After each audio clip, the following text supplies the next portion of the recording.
아버지께로 가는 길이라는 제목으로 하나님의 은혜를 함께 나누려고 합니다. 오늘은 3.1절입니다. 100년 전 1919년 3월 1일 우리 민족의 영혼은 독립입니다. 독립을 갈구하는 염원은 전국 각지로 퍼져나갔고 전국 각지에서는 이 나라의 독립을 위하여 뜨겁게 태극기를 흔들며 대한독립 만세를 외쳤습니다. 그리고 독립선언서를 낭독했습니다. 전국 각지의 사람들이 3.1 만세운동에 참여했고 5월까지 이 운동은 계속되었습니다. 이 모습을 보았던 일제와 민족 반역자들은 큰 위협을 느꼈습니다. 만세운동을 통해 많은 분들이 옥에 투옥되었고 모진 고통을 당했지만 이 나라에 가장 필요한 독립을 요구하는 사람들의 그 염원은 끊이지 않았고 계속 퍼져 나갔습니다. 그리고 결국 우리 민족은 그토록 간구하던 독립을 얻게 됩니다. 우리 민족이 얻은 이 독립은 한 마음으로 염원하던 이 독립은 거저 얻은 것이 아니지요. 거의 모든 사람들이 포기하고 거의 모든 사람들이 변절했던 그 순간에도 독립이라는 희망을 잃지 않고 끝까지 싸운 사람들의 희생으로 얻어낸 소중한 것입니다. 소중하고 값진 것일수록 큰 희생이 필요합니다. 지금 내가 누리고 있는 자유로운 대한민국을 위하여서 희생하신 분들을 기억하고 그분들에게 감사한 마음을 가지고 살아가는 것이 우리가 가져야 할 가장 당연한 마음입니다. 또한 아무런 희망이 없는 그때에 대한독립 만세를 외치던 그분들의 뜻대로 이 자유로운 대한민국을 우리 다음 세대들에게 또한 물려주는 것, 전하는 것, 그것이 독립 후 100년을 살아온 우리들에게 요구되는 가장 기본적인 사명인 줄로 믿습니다. 독립이라는 가장 값진 것을 주신 분들을 기억하고 그리고 그분들의 마음을 지키고 전하는 것이 대한민국 사람인 우리들에게 가장 중요한 것이라면 예수님 한 분의 온전한 희생으로 구원을 받은 우리들에게, 그리스도인인 우리들에게 가장 중요한 것 또한 가장 필요한 것은 무엇이겠습니까? 내게 생명 주신 예수님을 기억하고 예수님의 그 마음을 지키고 예수님의 복음을 전하는 것이 하나님 나라의 백성이 된 우리들에게 가장 필요한 사명입니다. 죄에서 자유를 얻은 우리에게 예수님께서 주신 가장 귀한 것은 무엇입니까? 이것은 바로 하나님의 자녀된 신분입니다. 이것은 영원한 생명이지요. 죄에서의 완전한 해방이며 죄에서 완전한 자유입니다. 하나님의 자녀된 신분은 이 땅에서 우리가 무엇을 누리도록 만들어 줍니까? 죄와 사망의 권세에서 벗어나 부활과 생명의 권세를 이 땅에서 그리고 하나님 나라에서 영원히 누리도록 우리들을 인도합니다. 우리가 오늘 그리고 영원히 누리게 될 이 놀라운 은혜는 우리들의 노력으로 얻은 것이 아니지요. 우리에게 생명과 자유를 주시기 위하여서 목숨을 내어놓고 순종한 예수님의 온전한 순종으로 우리들에게 선물로서 은혜로서 주어진 것입니다. 오늘 말씀을 통하여서 예수님께서 우리들에게 베풀어 주신 그 해방의 은혜, 자유의 은혜, 독립의 은혜가 무엇인지를 함께 알아보고 그 크신 은혜에 감사하며 살아가기 위해서 우리는 어떠한 길을 걸어가야 하는지를 함께 나누어 보려고 합니다. 먼저 예수님은 우리들에게 평안을 베풀어 주셨습니다. 예수님은 오늘 본문 앞에 있는 13장에서 제자들과의 이별을 선포하셨습니다. 지금 내가 가는 길을 너희들은 올 수 없지만 후에는 반드시 내가 가는 길을 너희들도 걷게 될 것이다 라고 말씀하셨습니다. 그리고 그런 말씀을 하시는 예수님을 베드로가 나무랐지요. 예수님, 그런 말씀하지 마십시오. 내가 나의 목숨을 아끼지 않고 예수님을 위하여서 내어놓겠습니다 라고 베드로가 이야기를 합니다. 그때에 예수님께서는 베드로에게 이렇게 말씀하십니다. 오늘 닭이 3번 울기 전에 너는 나를 3번 부인할 것이다 라고 말이죠. 자신만만했던 제자들에게는 너무나도 당황스러운 말씀이 아닐 수가 없습니다. 제자들의 자존심을 무너뜨리는 말입니다. 얼굴이 후끈 달아오르고 너무나도 낙심이 되며 마음이 동요가 되는 그러한 말씀이라는 것입니다. 그리고 예수님은 연달아서 큰 혼란을 겪고 있는 그 제자들, 예수님 지금 무슨 말씀하시는 거지? 라고 생각하고 있는 그 제자들의 마음을 추스리시며 오늘 본문 1절에서 이렇게 말씀하십니다. 근심하지 말고 염려하지 말라 라고 말입니다. 또한 하나님을 믿으니 나를 믿으라 라고 예수님은 제자들에게 말씀하십니다. 우리들의 부족함과 연약함의 실체는 무엇입니까? 믿음이 없는 것이지요. 믿음 없음은 근심과 염려로 나타나게 됩니다. 믿음이 없어서 근심하고 염려하는 모습은 너무나도 다행히도 나에게만 있는 것이 아닙니다. 예수님과 함께 있었던 제자들도 예수님을 온전히 믿지 못하여서 근심하고 낙심하였고 염려했다라는 것입니다. 믿음이 없어 근심하고 염려하는 베드로와 같은 사람은 영육간의 교만으로 충만한 그러한 사람으로 볼 수 있습니다. 영적인 교만과 우월감에 빠져서 스스로를 아주 신앙의 수준이 높은 사람이다라고 이렇게 판단하고 그렇게 생각하며 살아가는 사람입니다. 자신보다 조금이라도 부족하거나 연약한 모습을 가진 사람들의 모습을 결코 놓치지 않습니다. 속으로 등한시하고 그리고 겉으로도 등한시하는 말들을 내뱉지요. 그러면서 자신의 나음을 자랑합니다. 그래도 내가 너보다는 낫지 라는 마음으로 자신을 위로하며 살아가는 사람이 바로 오늘 본문 이전에 등장했던 베드로와 같은 사람이라는 것입니다. 이러한 사람들은 나보다 남을 귀하게 여기지 않습니다. 나보다 남을 하찮게 여기며 살아가는 그러한 사람들입니다. 이러한 영적인 교만과 우월감은 우리들의 교회 공동체를 무너뜨리는 암초와 같습니다. 하나님의 일을 방해하는 그러한 역할을 합니다. 믿음이 없는 교만한 베드로만 근심한 것이 아니지요. 믿음이 없는 도마를 보십시오. 놀랍게도 예수님과 함께 있으면서도 예수님이 누구인지 몰랐다라고 스스로 고백하고 있습니다. 신앙생활 꽤 오래 했고 그리고 교회도 꽤 오래 다녔고 봉사도 헌금도 열심히 했는데 복음이신 예수님이 뭐 하시는 분인지 정확하게 모를 수 있다라는 것입니다. 예수님이 누구신지 모르니 복음을 선포할 수도 없고 전도도 안 되는 것입니다. 전도합시다 라는 말만 들으면 불안하고 굉장히 불편해합니다. 이러한 분들은 예수님이 하나님께로 가는 유일한 길이다라는 것을 깨닫지 못한 분들이고 구원의 복음이 주는 위로를 온전히 누리지 못한 분들이며 여전히 큰 의심과 불안감 속에서 살아가는 그러한 분들입니다. 아주 위태위태한 삶을 사시는 그러한 분들로 볼 수 있습니다. 이러한 불안함은 자신과 공동체에게 큰 영향을 미치고 공동체의 마음을 크게 상하게 만드는 데 사용될 수가 있습니다. 그리고 마지막으로 빌립의 모습을 보십시오. 믿음이 없는 빌립의 모습은 예수님과 하나님이 그리고 성령님이 한 분 하나님이신 것을 아직도 이해하지 못하고 온전히 믿지 못한 채로 신앙생활을 하는 그러한 사람들의 모습을 보여줍니다. 이러한 분들은 구원에 대한 믿음은 있지만 성경이 말씀하시는 하나님에 대한 바른 지식이 없는 그러한 분들로 볼 수 있습니다. 제대로 교육받지 못했거나 교육에 대한 필요성을 느끼지 못하는 영적으로 무지한 그런 분들로 볼 수 있다라는 것입니다. 이러한 분들은 작은 예배와 제자반 그리고 내게가 하는 선교 훈련을 시간 낭비 정도로 생각하는 그러한 분들입니다. 앞선 베드로와 도마보다 어쩌면 빌립과 같은 그러한 분들이 더욱더 위험할 수가 있습니다. 아직 믿음이 없어 불안해하는 제자 3명의 모습을 우리가 함께 간단하게 살펴보았습니다. 베드로, 도마, 빌립과 같은 그러한 사람들의 얼굴이 이렇게 쭉 하고 지나가십니까? 그리고 그러한 사람들의 이름이 떠오르고 계십니까?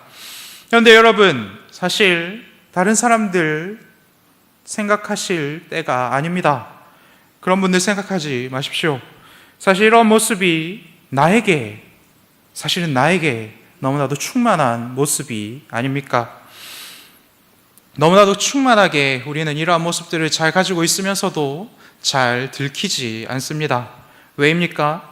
오랜 종교 생활을 통해서 너무나도 잘 숨기는 그런 기술을 우리가 가지고 있기 때문에 그렇습니다. 생활의 달인이라는 프로그램에 나오는 그러한 달인들의 모습을 보면 몇십 년간 같은 일을 해서 그러한 달인의 경지에 이른 것을 볼 수 있습니다. 여러분, 우리는 이미 교회 생활의 달인이 되어 있습니다.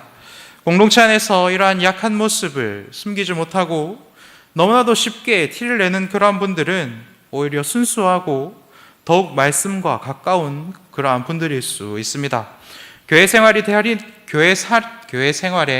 달인이 된 우리는 하나님의 말씀을 지능적으로 멀리하는 그러한 능력도 또한 가지고 있다라는 것입니다. 내게 은혜가 되는 말씀, 그리고 내 마음을 시원하게 해주는 그러한 말씀, 그리고 나의 억울함을 풀어주는 말씀에는 아멘으로 이렇게 화답하지만 내게 불편한 말씀이 다가오면 몸을 낮추고 최대한 신속히 그 말씀에서 벗어나는 그러한 기술을 우리는 이미 가지고 있습니다. 예배의 자리로 나올 때에 주보를 보면 그 말씀을 확인하면 오늘 목사님께서 이러한 말씀을 주시겠구나 라고 미리 알고 우리는 대비하는 그러한 기술을 이미 가지고 있다라는 것입니다. 그런데 놀라운 사실은 무엇입니까? 하나님은 이렇게도 얄팍한 모습을, 그러한 기술을 가지고 있는 나를 결코 외면하거나 꾸짖지 않으신다라는 것입니다. 6절 말씀입니다. 내가 곧 길이요 진리요 생명이니 나를 말미암지 않고는 아버지께로 갈 자가 없느니라.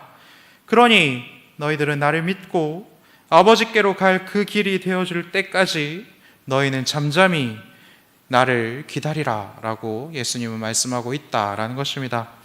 각 사람의 분량대로 하나님께서는 믿음을 주시고 그리고 그 믿음의 분량대로 예수님께서는 완성하시고 걸어가신 그 길을 걸어갈 수 있는 때가 각자에게 반드시 오게 된다라고 말씀해 주시고 있는 것입니다. 그리고 그 때가 너희들에게 임할 때까지, 너희 각자에게 다른 그 때가 너희 각자에게 임할 때까지 길이요 진리요 생명인 나에게 꼭 붙어 있으라. 어디 가지 말고 너희들은 나에게만 꼭 붙어 있으라. 나를 본 것은 아버지를 본 것이다. 반드시 나와 함께 생명이시며 진리이신 아버지께로 가자라고 말씀하고 계신 분이 바로 우리의 주인 되신 예수님이십니다. 여러분, 모든 일에는 때가 있습니다.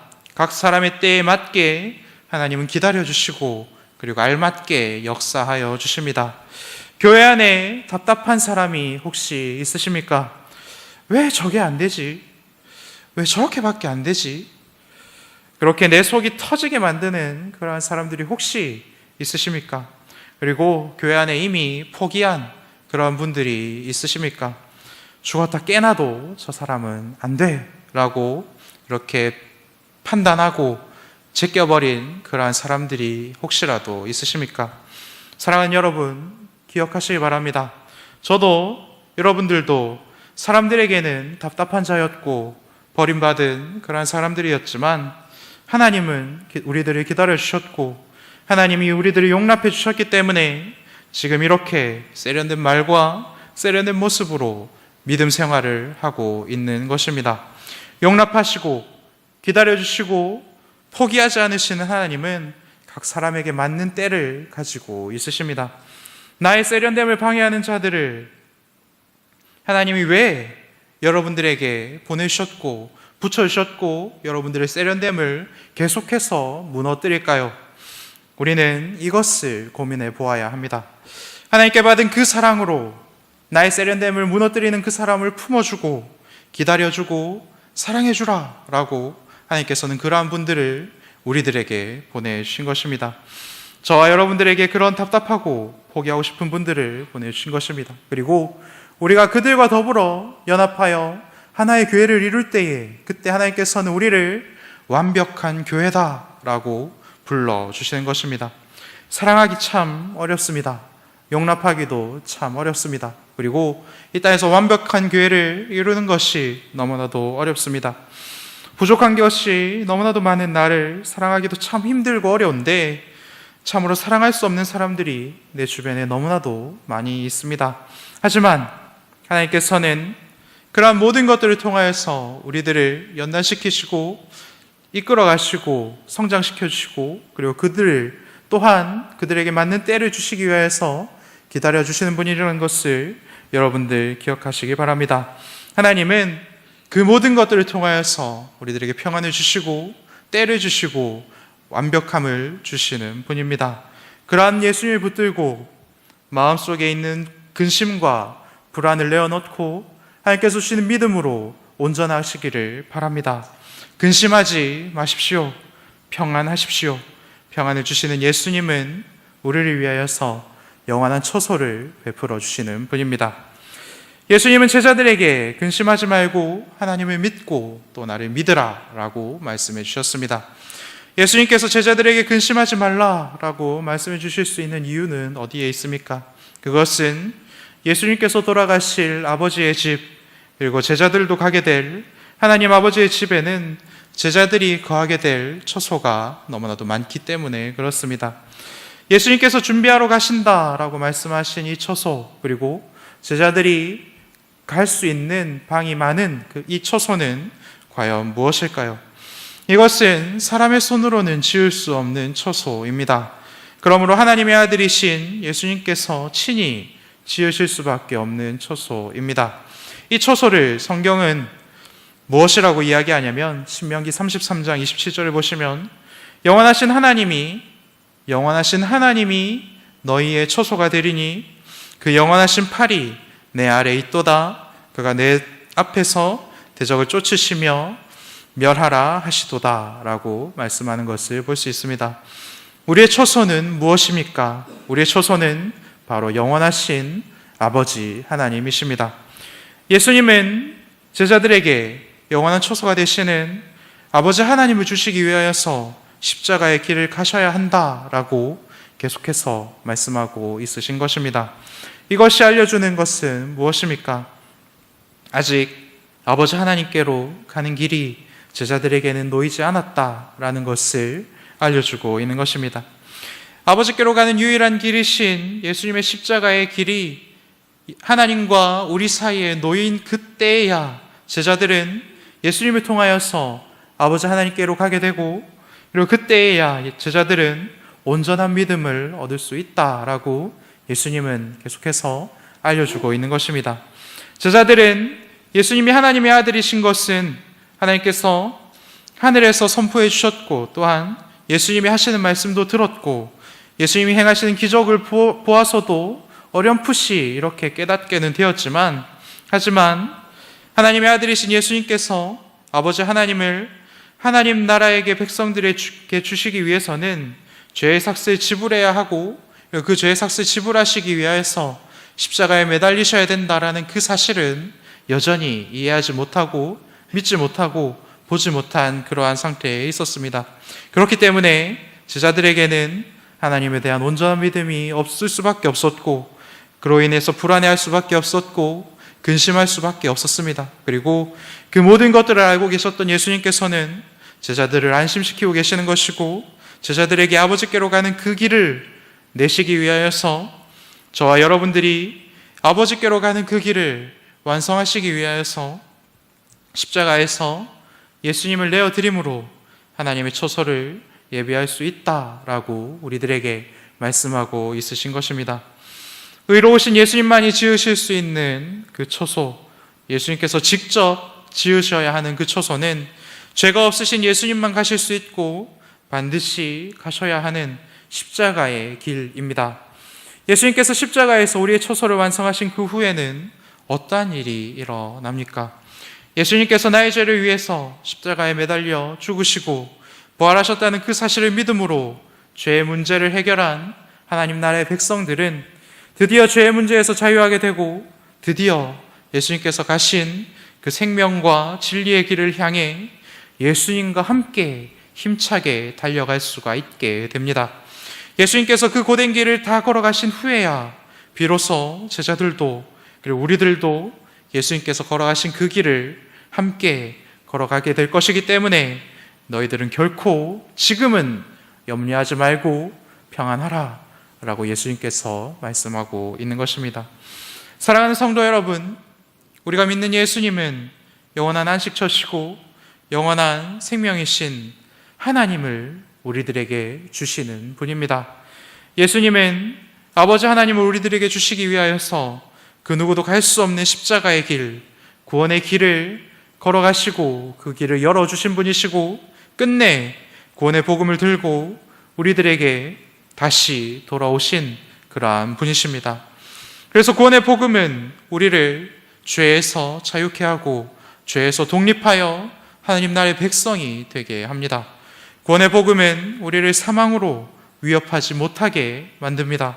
구원의 복음은 우리의 연약함에서 벗어나게 만들며 근심과 염려를 벗고 평안을 입게 만듭니다. 우리는 부족하고 준비가 되어 있지 않아도 모든 것을 준비하시고 계획해 주시고 완성해 주시는 예수님이 우리의 위로자가 되어 주십니다. 그런 예수님이 우리와 함께 하십니다. 그리고 지금 이곳에서 우리의 예배를 기쁘게 받고 계십니다. 예수님 속에 아버지가 있고 아버지 속에 예수님이 계신 것처럼 내 속에 영원한 초소인 아버지 하나님이 있고 아버지 속에 내가 있음을 믿으시길 바랍니다. 예수님을 통해 아버지 하나님을 가지신 여러분, 근심하며 낙심하지 마시기를 바랍니다. 예수님은 아버지 하나님께로 가는 길이 되시려 십자가에 올라가셨습니다. 그리고 하나님 나라의 백성들은 모두 십자가의 길을 통해 아버지 하나님께로 가게 되었습니다. 예수님이 어디로 가시는지 제자들도 알지 못했습니다. 예수님을 보면서도 하나님을 보여주십시오 라고 이야기한 것이 제자들의 모습이었습니다. 제자들도 예수님께서 그 처소를 짓는 일, 십자가에서 구원을 베푸시는 그 일을 마치기 전까지는 믿음의 수준이 우리와 비슷했습니다. 우리가 믿음의 분량이 부족하고 성숙하지 못한 것 때문에 낙심하거나 모든 것을 포기할 필요가 없다라는 것입니다. 예수님이 모든 것을 완성하십니다. 예수님은 나에게 가장 적합한 때를 알고 계십니다. 예수님은 우리의 믿음을 자라게 하시고 믿음이 자라는 데 필수적인 죄에서 벗어난 자유를 우리들에게 베풀어 주시는 것입니다. 그리고 그런 은혜를 베풀어 주신 하나님 예수님께서는 우리들에게 나보다 더 큰 일을 너희가 할 터이니 너희들은 나를 따르라 라고 말씀합니다. 아버지께로 함께 가자라고 말씀하십니다. 연약하고 약하고 포기할 수밖에 없고 근심할 수밖에 없는 우리가 예수님께서 하신 일보다 더욱더 큰 일을 할 수 있다라는 것이 얼마나 두근거리고 멋진 일인지 모르겠습니다. 믿음이 없어 불안해하고 근심하고 교만하고 자만하고 전도도 하지 않고 제자반, 작은 예배, 선교 훈련에도 성실하게 참석하지 않는 우리가 어떻게 이러한 멋진 일을 감당할 수 있는 것일까요? 바로 기도와 성령님의 사역으로 서울시민교회라는 이 하나의 공동체를 이루어서 우리는 하나의 서울시민교회로서 예수님께서 행하신 그 일보다 더 큰 일을 행할 수 있는 것입니다. 예수님만이 아버지께로 가는 유일한 길이며 진리이며 생명이다 라고 말씀하셨습니다. 그리고 그런 예수님 믿는 자는 누구든지 예수님께서 하신 일을 할 수 있고 예수님보다 더 큰 일도 할 수 있다라고 말씀하셨습니다. 사랑하는 성도 여러분, 하나님께서 우리 서울시민교회를 통하여서 예수님께서 하신 일보다 더욱더 큰 일을 행하기를 원하십니다. 그리고 그 큰 일을 행하기 위하여서 이제 다시 직분자를 뽑는 그러한 일들을 우리들에게 맡겨 주셨습니다. 직분이 있어서 일을 더 많이 할 수 있고 직분이 없어서 일을 못하는 것은 아닙니다. 하지만 하나님께서 교회를 통하여서 일하시는 것은 직분자들을 세우시고 그들을 통하여 그 모든 일을 하는 것입니다. 사랑하는 성도 여러분, 우리가 그 직분자를 뽑는 그 일에 겸손한 마음과 그리고 하나님의 말씀에 순종하는 마음과 하나님께서 부족한 자들을 붙드시고 부족한 자들을 일으켜 세우시고 부족한 자들을 통하여서 예수님께서 하신 일보다 더 큰 일을 행하시는 것을 볼 수 있는 믿음을 우리들에게 주시기 위해서 이러한 일들을 또한 하신다고 저는 믿습니다. 우리가 하나가 되어 기도하고 직분자들을 뽑는 일에 지금부터 최선을 다하여서 금식하면서라도 기도해야 하는 그 이유가 여기에 있는 것입니다. 서울시민교회와 우리들을 통하여서 예수님보다 더 큰 일을 하신 것을 보고 싶으십니까? 그러하시다면 지금부터 기도해야 합니다. 기도하고 하나님의 말씀에 붙들린 바 되어야 합니다. 하나님께서 어떻게 역사하시는지 보기 원하십니까? 기도해야 합니다. 예수님의 이름을 붙들고 기도해야 합니다. 예수님의 이름을 붙들고 기도할 때에 하나님께서는 우리들을 군사로 만들어 주시고 복음 전도자로 만들어 주시고 온전한 교회로 만들어 주십니다. 이곳에서 기도합시다. 우리 함께 기도하기로 합니다.